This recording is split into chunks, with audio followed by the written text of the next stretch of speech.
Well, thank you very much, Alice, and thank you all for being here. It's a real pleasure to get to talk about my book.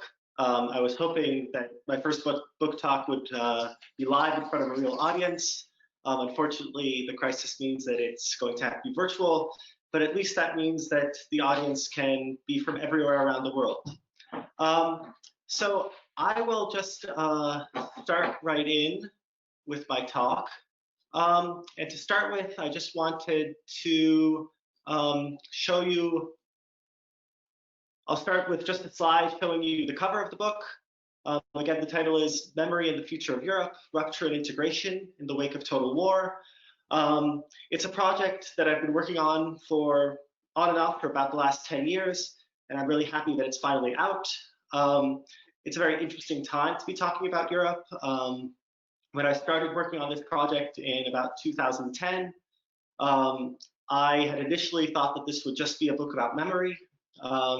But then as a result of sort of writing through both the crisis of the Eurozone and the migration crisis, and now even thinking through coronavirus and what that means for the EU, I've really had to think a lot about what it means what the European Union needs now in this time of repeated crises, and at a time when people are seriously considering the breakup of the EU, especially in the aftermath of the Brexit referendum of 2016, and Britain's actual formal departure from the EU, which has already occurred de jure and will occur de facto on January 1st, at least if there's not an extension. So my plan for today, or basically just to give you a little bit of background, the idea behind the book is to look at the past in order to try to understand present problems and to think about possible futures, especially perhaps possibly more optimistic futures that the present might hold. So it's all about trying to really learn the lessons of the past to understand the futures and thus to understand the present and to comprehend the future a little bit better. The basic idea for my book is to use the paradigm of memory to understand European integration. And this is a really different way of trying to think about Europe than has been presented in most other studies of the European project of unification. Most of those studies focus on economic, social, or political factors. And when I was doing my background research and reading about the EU, I was really struck by the fact that almost every major work on the EU, somewhere in the introduction or in the first few pages, it will mention the important context in which integration took place following 2 world wars, following the defeat of fascism, and almost all authors will remark upon the fact that that created certain opportunities, that the memories of those conflicts played an important role. But then they'll always say, oh, but the real causes were economic, right? The desire for greater growth and sort of larger markets. Or they were really political. It was about rescuing the European nation state. And the project really came out of my desire to think about what it meant to consider that memory, that context of memory seriously.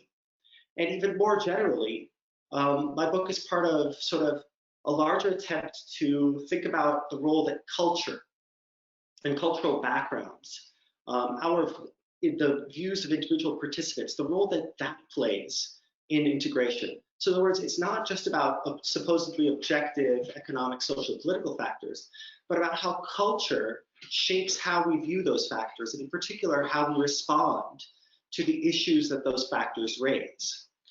So in that sense, my book is part of a larger memory boom within social and political science.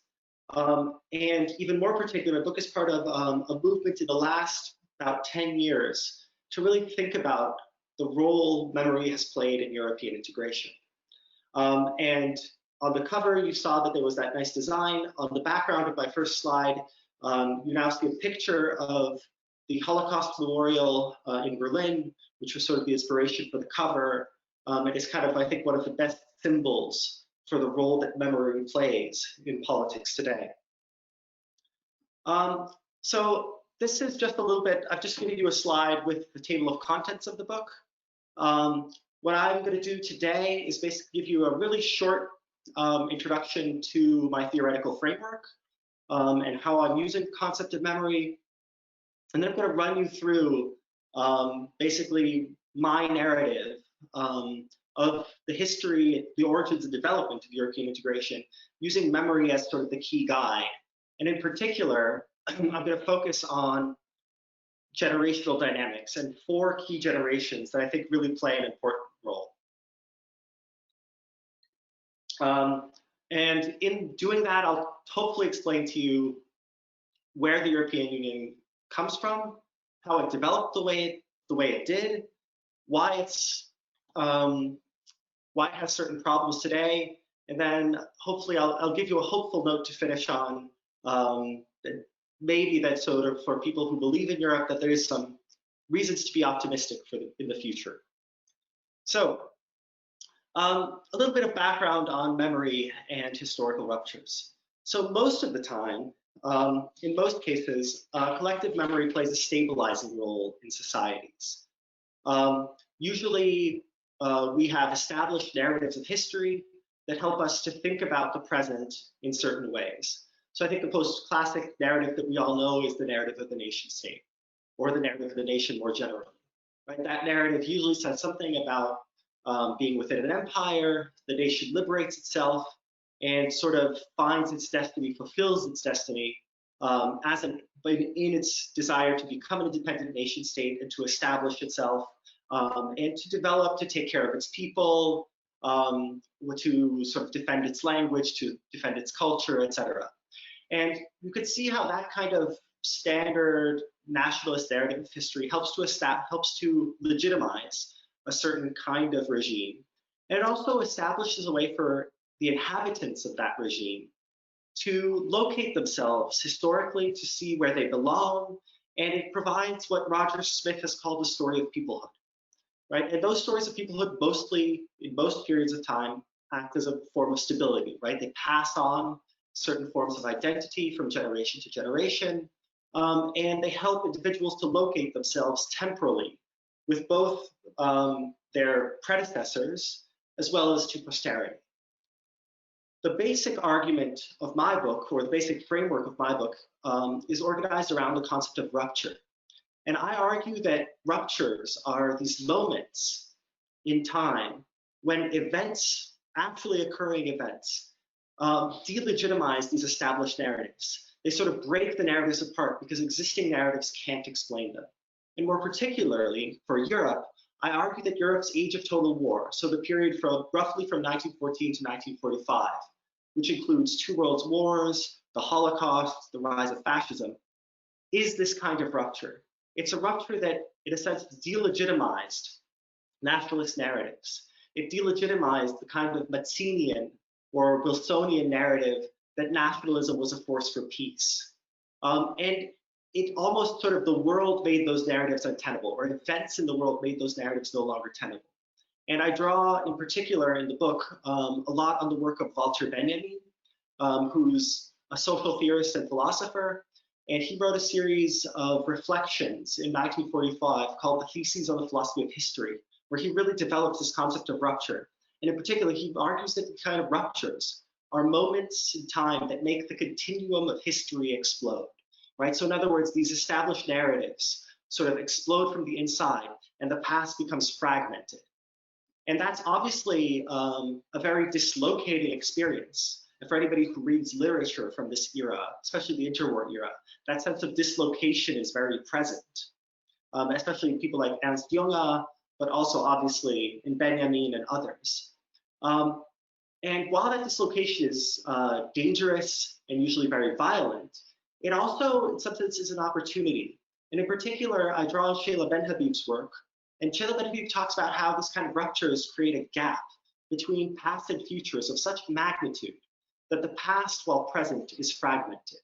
So the past, when these ruptures occur, it doesn't disappear, but it fragments, right? The pieces are still there, but the narrative that links them together is gone. And what that creates is an opportunity for new narratives, right? So individuals in these moments are able to draw on the past, that space of experience, these individual events that are no longer tied together, they're able to reshape them into new narratives that sort of explain in a different way, that sort of tell the past in a different way that explains where we are in the present, and also then shapes how we think about the future. And Reinhard Koselleck talks about this, how the space of experience helps us shape our horizons of expectation, right? So in some sense, in the present, we're always telling stories about our pasts that explain the present, but also explain where we want to go in the future. And so when these narratives are exploded by these ruptures, individuals have the opportunity to reshape them, to retell them. Hannah Arendt talks about taking the pearls of the past and sort of putting them onto a new string. And basically what I argue is that the European Union and supranational integration more generally is the product of a new story that's shaped in the aftermath of this rupture in 1945. And as part of my story, I argue that generational dynamics play a key role.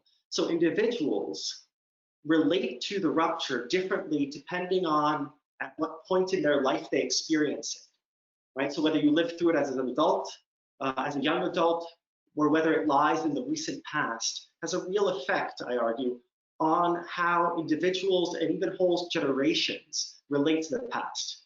And I'll be arguing that that plays a really key role in the origins and development of the European Union. And in particular, I'll talk about the rest of my talk, I'll talk about 4 cohorts. For sort of simplicity, we can think of them as the founders, the deepeners, the skeptics, and the Europeans.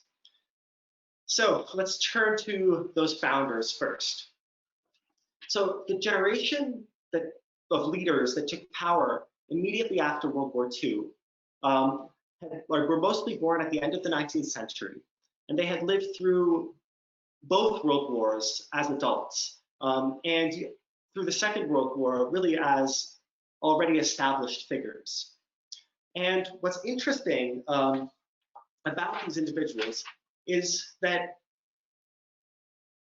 they all really experienced the rupture as a rupture. In other words, they had all imbibed the nationalist story and had grown up with it, but then really had experienced this period of rupture as a time when they themselves had to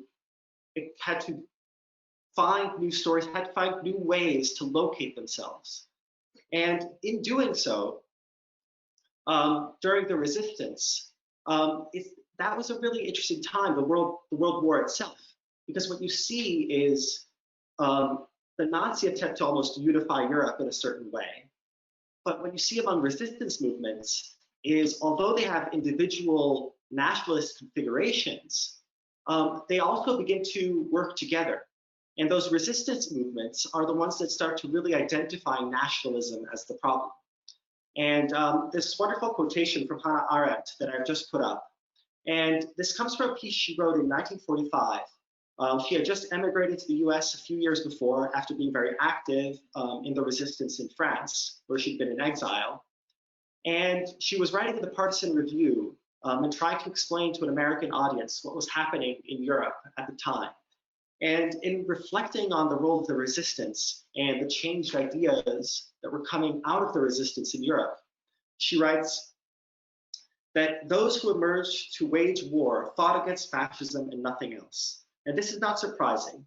What is surprising, precisely because of its strict, almost logical consequence, is rather that all of these resistance movements at once found a positive political slogan which plainly indicated the non-national, though very popular character of the new struggle. That slogan was simply Europe. And those caps are in her original writing. So it's this idea that the idea of Europe, of constructing a supranational constellation as a way of preventing future wars, really comes directly out of the resistance movements to fascism that really drive from whence a lot of the leaders that come to power after the war in Europe emerge. And in particular, sort of for my argument, I'll be arguing that that the collective memories of this rupture of 1945 plays a crucial role, and more particularly, that it plays a crucial role as a cognitive, motivational, and justificatory resource for European integration. So in other words, the memories of this rupture helped these individuals to think about and conceive of the world in a different way, right, to tell a new narrative. It helped them to motivate them, so in other words, to set the stakes. It helped, in other words, for them to be able to make sacrifices and to really decide what was truly important. And then finally, it helped to establish almost a regime of legitimation or a regime of justification, whereby individuals could explain their actions in terms of support for Europe.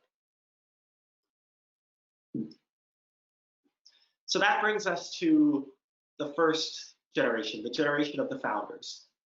In my book, I focus on three particular individuals who you see up on your screen. On the left is the French Prime Minister and later Foreign Minister, Robert Schuman. In the middle is Jean Monnet, who was in some sense the ideological inspiration for European integration. And he was also the first president of the High Authority, which would later be renamed the Commission. And then on the right, you see sort of the towering figure of the initial post-war period in Germany, Konrad Adenauer. And I basically argue that these three individuals, this constellation of three people, played a really crucial role in setting up the EU. And in the book, I go through their memoirs, private papers, and correspondence to really show you how at crucial moments in the 1950s, they drew on their memories to sort of inspire themselves, to motivate themselves, and then to really make arguments for why European integration was a logical consequence of their experience of the rupture of World War II. And in particular, I highlight that all three of these individuals, and obviously there were other important people like Altero Spinelli in Italy and others who played a role here too. But all of this whole generation of leaders really think about the rupture of 1945 as a delegitimation of nationalism. And they almost seek solutions or this, to the problems of nationalism in Europe's pre-nationalist past. So especially this was the case for Schuman and Adenauer, who both come from the border region between France and Germany. And both of them are also very religious. And so both of them, in some sense, looked to the past, to the Holy Roman Empire, in two periods of time when the nation was not the defining political characteristic of the international system in Europe, but where there were overlapping forms of sovereignty, other forms of cultural, linguistic, familial relationships that determined Europe, and where there was almost a sense of Europe as a unity, not as something that was fundamentally broken up into these kind of into nations, as these almost pre-existing communities. So in other words, for them, the rupture or the breaking apart of the nationalist narrative allowed them to sort of retell the story of the past by looking to earlier forms of European organization. So forms that predate nationalism, that predate the mid-19th century. And for instance, Schuman makes this clear where he says that the Europe we have founded is a return to perennial tradition, which a momentary aberration had succeeded in making us forget. So in other words, in this new story, in the new narrative that arises out of the rupture of 1945, and of which European unification is an integral part, in this narrative, it's nationalism that is the aberration, not supranationalism, right? For most of European history, the nation has not been the defining characteristic.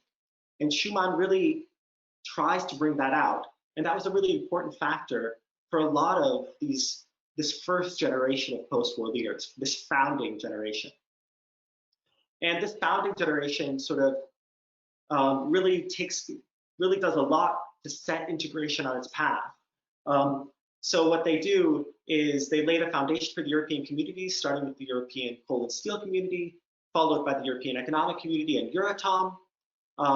And they really lay the foundation in that sort of first push of integration. Following that first push, there's a bit of a stagnation in integration in the sort of mid-60s through the 70s. In part, that's related to broader political instabilities coming out of the oil crisis, but it's also in some sense due to the figure of Charles de Gaulle, who becomes French president and who is in many ways a very pre-modern figure, almost a kind of nationalist figure, right? He believes in France and her grandeur. But when he leaves the scene in the 80s and 90s, there's a new generation, a new cohort that deepens integration, right? And these are the deepeners. And this generation, unlike the first generation, remember I was born in the late 19th century and experienced both world wars as adults. The deepening generation of the 80s and 90s, they're born in the 20s and early 30s. So they experienced World War II as young adults, right? They have memories of the war, but they don't have any responsibility for it, right? They were too young to be active players in society or in politics, too young to have actually been soldiers, but they have strong memories of the war and its immediate aftermath. And this generation, sometimes they're called the 45ers because 1945 is kind of this break in their memories, but they're also sometimes called the 68ers. Some of the younger people in this generation will also have been active in the student movement, or maybe we're just a little bit too old to be really active in the student movement, but we're sympathetic to it. So in the picture I have this sort of second constellation of of founders, in a sense. The second constellation of people that really deepen integration. And so Schuman, Monnet, and Adenauer are succeeded by Mitterrand, Delors, and Kohl. Right, Mitterrand, who is the socialist president of France, Jacques Delors, who once again is the French technocrat, the head of the European Commission, who sort of provides the ideas for this round of deepening, and then obviously Helmut Kohl, who is another sort of towering figure and is chancellor, a long-time chancellor in Germany. And you see Kohl and Mitterrand shaking hands in this picture, and they're shaking hands and making one of the many agreements that will really push integration forward and define what it looks like to this day. So this generation of deepeners who have direct memories of the war from their time as young adults, they transform what until then had been known as the European Community into the European Union by completing the common market, opening inter-European borders with the establishment of the Schengen regime, and laying the foundations for the euro, which ultimately comes into use after the turn of the millennium. And in the book, I argue that these first two generations of direct experience, the founders and the deepeners, really established what I call the classic narrative of integration. And this classic narrative is in many ways, it is based on the kinds of political and economic factors that most of the literature on European integration talks about, right? So it's based on the idea of functionalist spillover, right? This idea that once integration works in one area and demonstrates its advantageous properties, it can then spill over into other areas, right? So once it demonstrates its benefit in coal and steel, you can then expand it to markets more generally. And it's also based on sort of the establishment of what are now known in sort of EU parlance as the four freedoms, right? Goods, services, capital, and labor. So those kinds of objective factors are very important in this classic narrative. However, what I'm really adding, or what I'm trying to point out in my book, is that this cultural narrative, this narrative of memory and history, this narrative of the fight against fascism, also plays a really important role in the classic narrative of integration. And in particular, the Holocaust or Auschwitz becomes this almost paradigm, this idea that European integration is a way of preventing another Auschwitz. That's, even though it's also about economic and other benefits, that at root, it's almost this kind of moral project of preventing another war. And in that sense, the historian Tony Judd, in his very famous large book, Post-War, in 2005, referred to the Holocaust as the European entry ticket. And as in this classical narrative, integration is rooted in a skepticism towards nationalism of the nation. And if you go through and you look at the various treaties and other founding documents, if you look at speeches, you'll often see the phrases of bloody nationalism, the dangers of the nation, that are repeated over and over, and the necessity of union as a way of preventing war. And I argue that this kind of classical narrative reaches its culmination with the successful accession of the first post-communist member states in 2004. Right, so 1989, there's the fall of communism, and in some sense, that's a chance for Europe to really establish this classical narrative and to say, look, what the ideas that we developed in the immediate post-war period, we can now spread those through all of Europe, and all of Europe can be reunified after the geopolitical divisions of the Cold War. And on the right-hand side of your screen is an architectural mock-up of the European House of History in Brussels. And this is in some sense the first real museum of integration. So it's established as a way for the institutions to tell the story of Europe as they see it, in the same way that national museums in national capitals will tell the story of the nation. This museum is established to tell the story, to tell the classic narrative of integration. And it opened in 2017, and on the anniversary of the signing of the Treaty of Rome. So it really sort of has this almost kind of, it's, I think, in some sense, the best institutionalization of this classic narrative. And if you're ever in Brussels, once we're back to being able to travel, I would encourage everyone to visit. It's free, and it's you can receive an audio guide in any of the European Union's official languages, which is also a very interesting experience. So now let me get to the problems Europe has had recently. And I root these problems in two basic issues that occur with the turn of the millennium. The first is the rise of a new generation, and the second is the appearance of a different rupture. Let me quickly walk you through that. So after the year 2000, the first cohort of leaders who were born after 1945 came to power. These are the first generation of leaders with no memories of Europe's age of total war, and their early experiences in the West, in Western Europe, are defined by the economic miracle of the post-war era, right? The Wirtschaftswunder, that 30 years of the Trente Glorieuses, right? 30 years of economic prosperity. And that economic prosperity, from their perspective, is rooted in the nation state, even though Europe is actually, European integration is actually playing a really important role. So they think in a much more economic way than those first two generations that lived through the war. And their view of Europe is that it's primarily an economic project. It's no longer a moral project about preventing war, but it's an economic project about providing prosperity. And I think that this generation's view of Europe is summed up most by the transition of power from the very strongly European Helmut Kohl, who you see on the right-hand side of that picture, and his transition of power to his successor, Gerhard Schröder, who's on the left-hand side. And Schröder, upon assuming office, famously said that for his generation, who I'm naming the skeptics, being a good European is, quote, a matter of choice, not obligation. And I think that really shows the very different view that this first post-war generation has of what Europe needs. And to sort of connect this to some of the present problems, if you look at demographic data, you'll see that support for Brexit and many other far-right nationalist movements across the continent, especially in Western Europe, is concentrated primarily within this post-war baby boom generation. So this really is a generational phenomenon.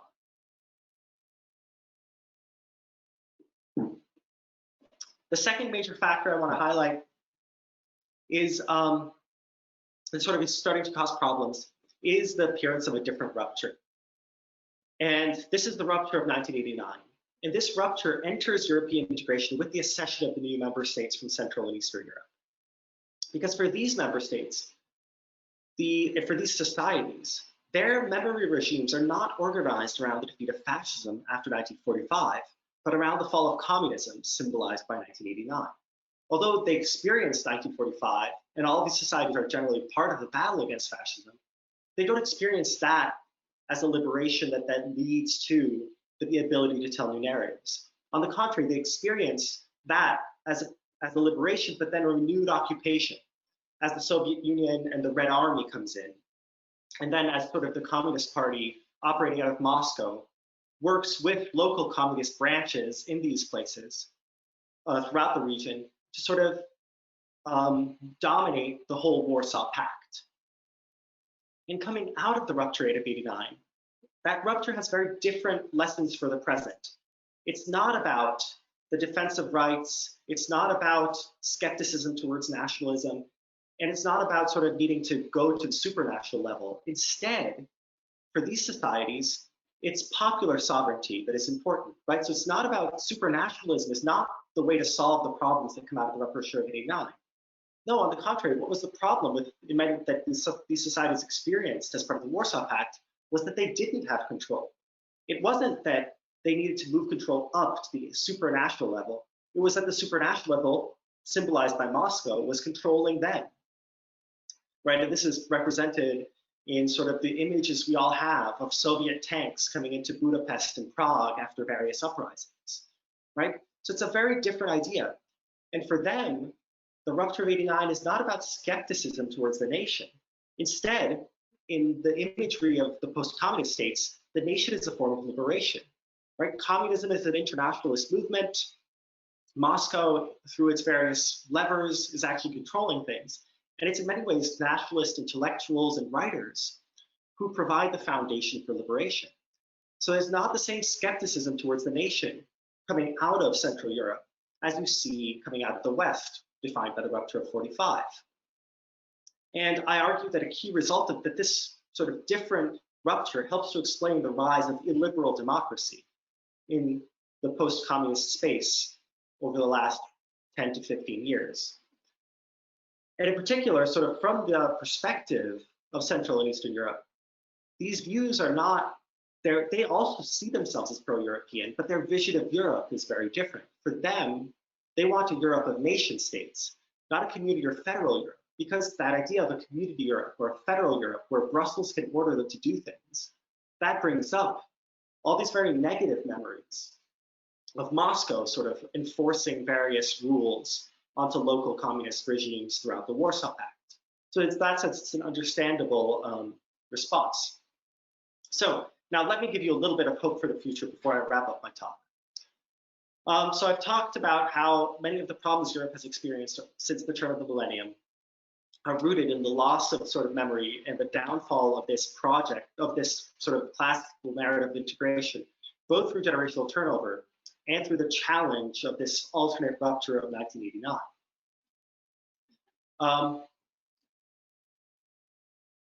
And as a result of that, instead of further integration, the EU has tended to muddle through recent crises.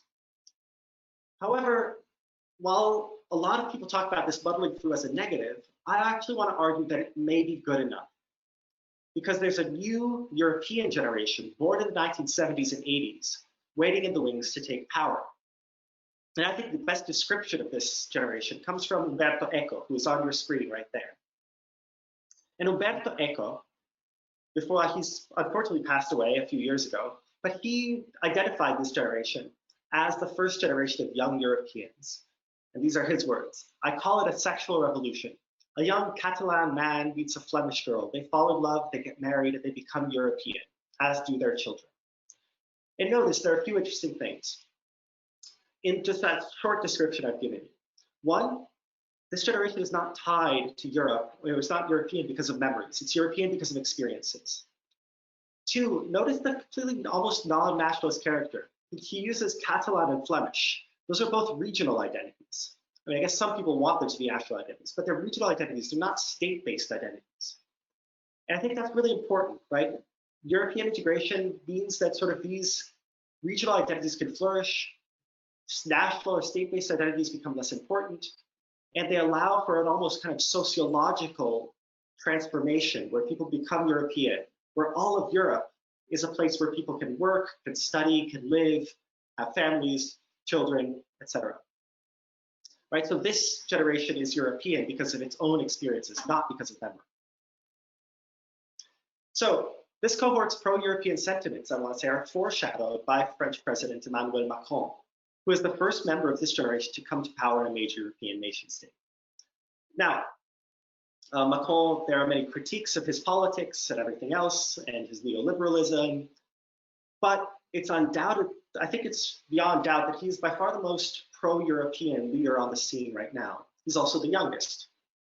And I think that we will see a much more pro-European group of leaders come to the fore once other members of this generation work their way into politics. Of course, there'll be some black sheep, someone like the current Prime Minister of Austria would be one example.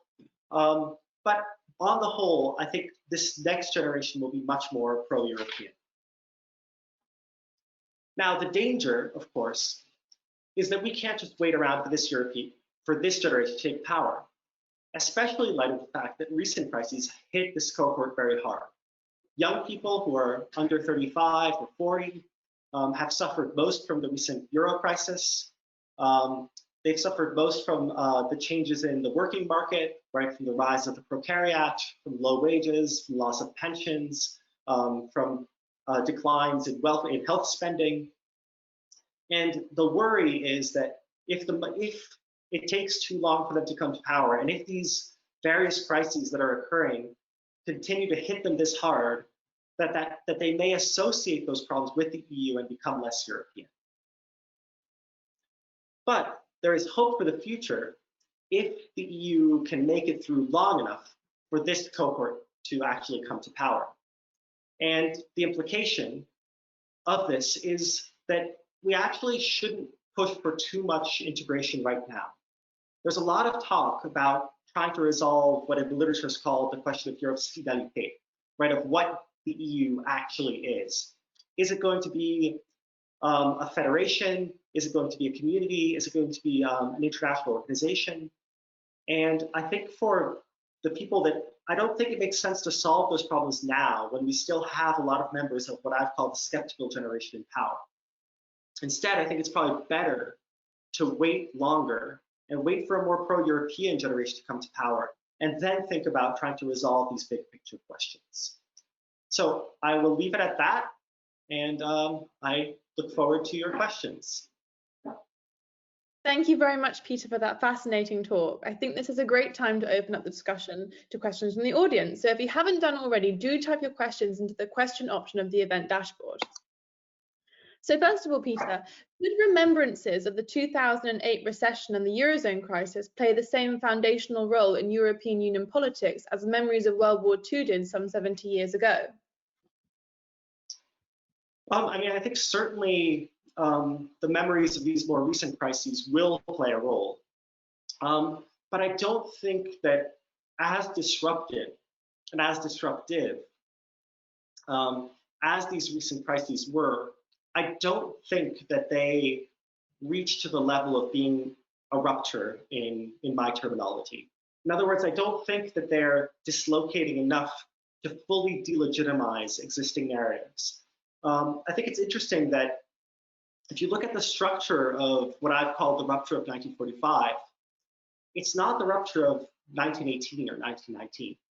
Even though World War I, which at the time was called the Great War, was the largest slaughter and was hugely disruptive to Europe, in the aftermath of World War I, what is the response? If you think about President Wilson's 14 points of the League of Nations, the idea there is, well, we need to break apart empires and create nation states everywhere. And if we have nation states everywhere, that will solve the problem, right? So that leads to the breakup of the Russian, the Ottoman, the Habsburg empires, the aftermath of that war. And the response initially is not, oh, we were wrong about nationalism. It's that, well, we need to practice nationalism better, and then we'll be able to have peace. And it's only the Second World War, the rise of fascism in the Second World War, that second kind of shock, that really causes the full-blown rupture in nationalist narratives. So I don't think that sort of, at least right now, it doesn't look like the Euro crisis and the problems of migration in 2015, that those are going to be quite strong enough or quite disruptive enough to sort of rise to the level of two world wars and fascism and everything else. However, it is possible that we are moving towards a new rupture. I don't think it has occurred yet, but if another war breaks out on the continent, if there's it's certainly possible. But at this point, I don't think we've gotten quite to that level. I think we're probably will remember these events, hopefully, more like we remember the oil crises and other problems of the 1970s, rather than sort of the really disruptive wars of the 1940s. Okay, thank you very much, Peter. And we have another question. Your theory of memory and change of the interpretation of memory is so important to understanding the current Black Lives Matter movement in the USA. It seems that a 50 to 75-year window is the event horizon. Yeah, no, I think that's right. I mean, if you think about that event horizon and in particular the civil rights movement, I think that's really important. I'm not actually an expert on American memory politics, so I hesitate to say too much in detail about events in the US. But what I will say that's really interesting is in that comparison is that if you look at the 50 to 70-year event horizon, if you go even earlier in race relations in the US, what you see is that after the foundation of the US in the late 18th century, right about 70 years, right after the death of the founding generation in the US, you get the major event that defines US history to date. You get the Civil War. And in some sense, the EU is in that same sort of window right now of losing its founding generations. And in his Lyceum address of 1838, the future President Abraham Lincoln, he talks about the problems that political communities have when they lose their founding generations. So when they lose the generation that he talks about the generation that literally bears the scars of the founding, and how that really requires a refounding that is no longer based on personal memories, but that then is based on the establishment of a historical imaginary and of a narrative of that polity as such. And so hopefully there won't be a civil war comparable to the one in the US and Europe. But I think that this is in some sense a really important window in the European Union's history as it goes through that idea of losing its founding generation and losing the individuals who have any memories of what preceded the EU. Brilliant, thank you very much. We have another question. Do you think the 75th anniversaries of VE and VJ days and future anniversaries will have any impact on attitudes towards the EU? I'm sorry, could you repeat the second part of that question? Yep. So do you think that the 75th year anniversaries of VE and VJ days and future anniversaries will have any impact on attitudes towards the EU?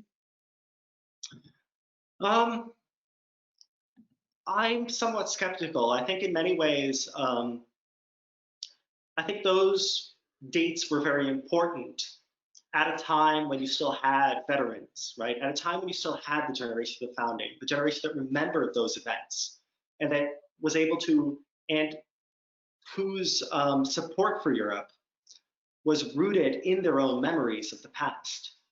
I think that those dates in some sense will become less important now that you have more and more generations that, insofar as they are European and support the EU, don't do so because of memories, because of the memories they hold, but do so because of their larger sociological experiences and their own experience of being European, of living lives that are European.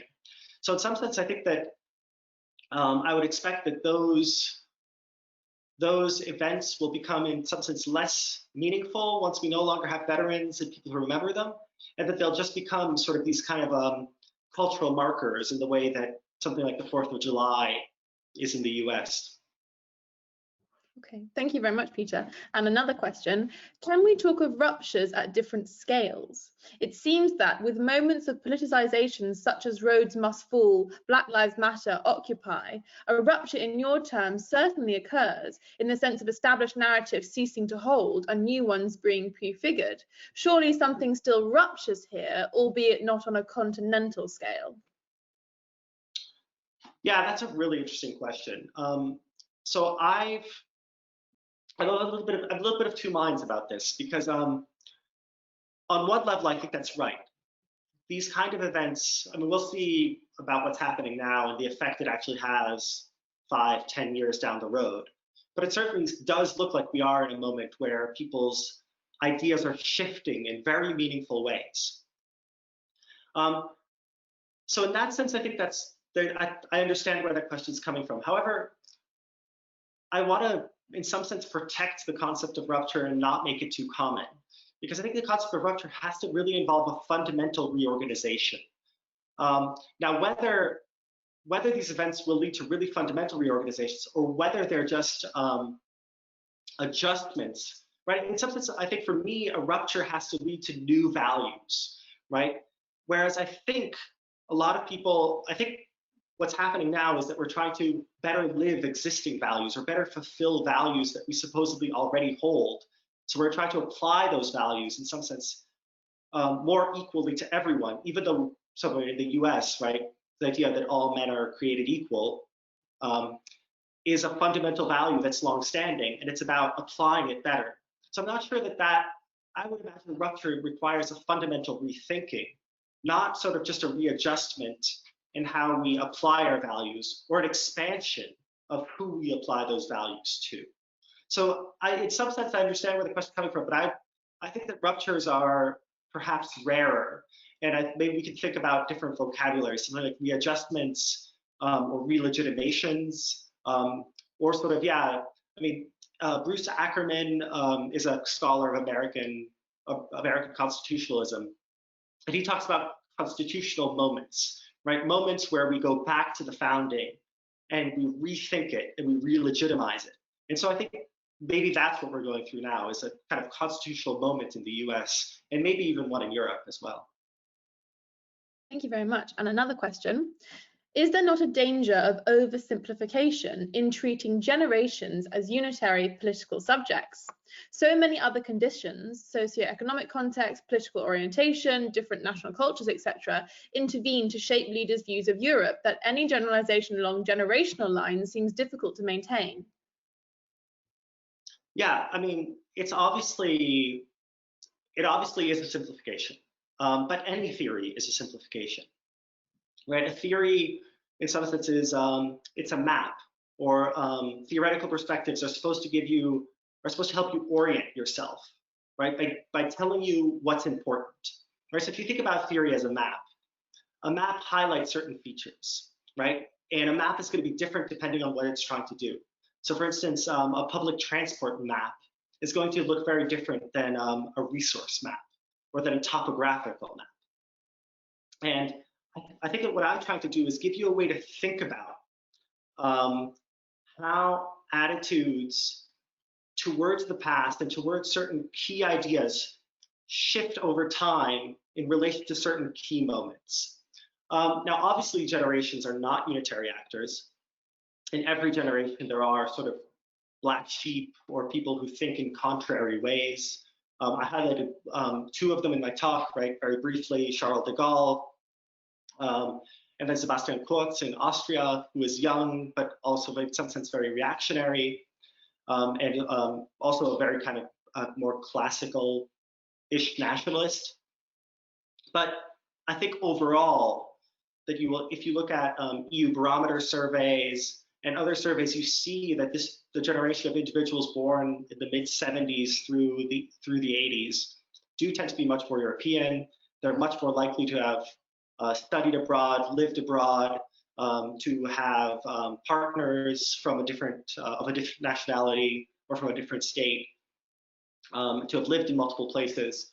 So I think that what you will see is a generation that in that sense lives a much more European style life. Now, what exactly that means for the choices they'll make and for what actually happens in the EU, whether the EU will go a more federal or community route, or whether we'll see a retrenchment back towards the control of the member states. There are obviously tons of factors that will affect that.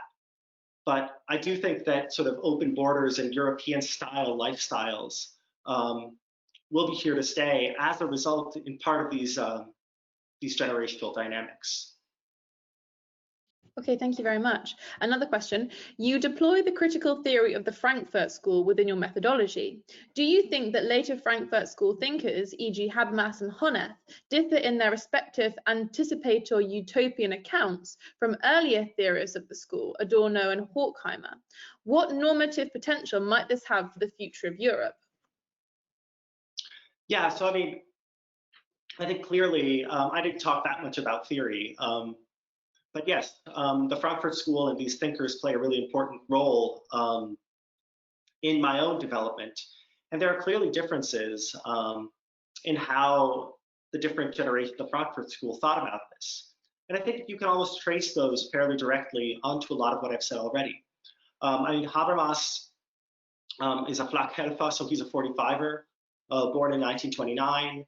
And in many ways, he shares a lot of the characteristics of people like Mitterrand, Delors, Kohl, right? Like these thinkers really deepened integration, right? I mean, Habermas was 16 in 1945. Whereas I think Adorno and Horkheimer, they're both really shaped by the pre-war era, right? But both born in the late 19th century.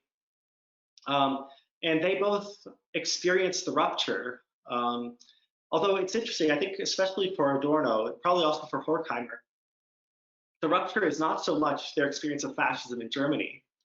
I think for them, the real shock, and that explains the pessimistic turn their thinking takes, is when they come to the US and they see sort of mass society in the US displaying many of the same characteristics that they saw in Nazi Germany, right? So the same kinds of the similarities between these kind of commercial culture industry in the US and propaganda in Germany, the similarities in terms of mass society, and sort of the turn to war and the sort of mobilization of all society, the kind of monopoly capitalism that they see coming through. So I think in that sense, I think Horkheimer and Adorno are really defined by those experiences, and they never really are able to turn them into a positive political vision in a way that I think Habermas certainly has a positive political vision. And I put up a reference to the text that Derrida co-signed in 2003 as part of the protests against the Iraq War, which I find to really be the clearest statement of what I call the classical narrative. I think Honneth is an interesting figure. Honneth seems to be a little bit more of a nostalgic figure. In his recent work, he talks very positively of the pre-1989 Federal Republic. So Germany before the East joined, and he has very fond memories of that era.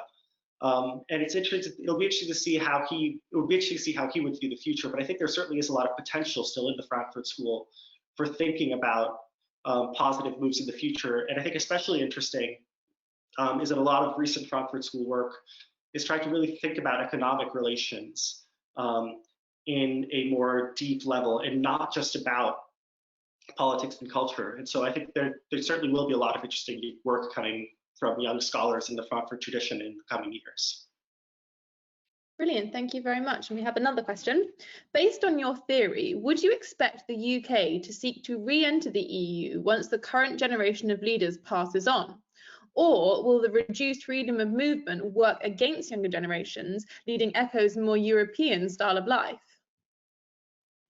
Yeah, I mean, the issue of Brexit is going to be really interesting to watch.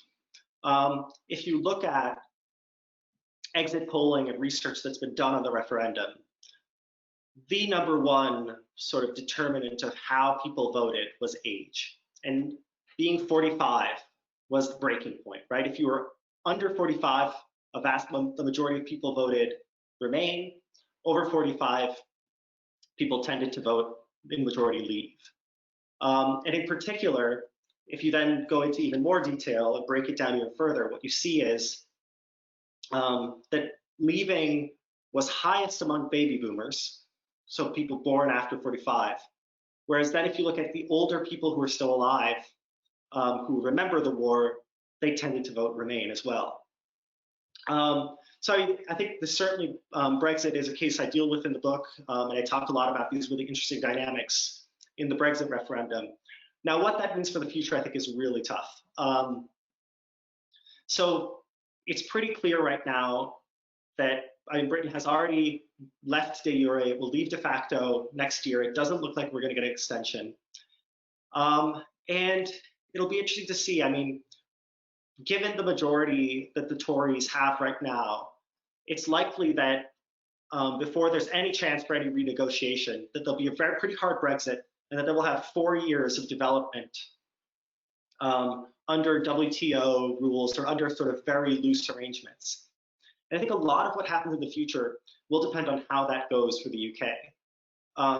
If the economy picks up, if things go well, if sort of the Tories do manage to fund the NHS properly in the aftermath of that, and perhaps even win the next election, I think it's going to become much more complicated to try to re-enter the European Union for the foreseeable future. However, especially with the coronavirus, and then on top of that, if you get the economic recession everyone expects as a result of a hard Brexit, and sort of things really go badly economically, then I think you might get very good reasons to try to rejoin.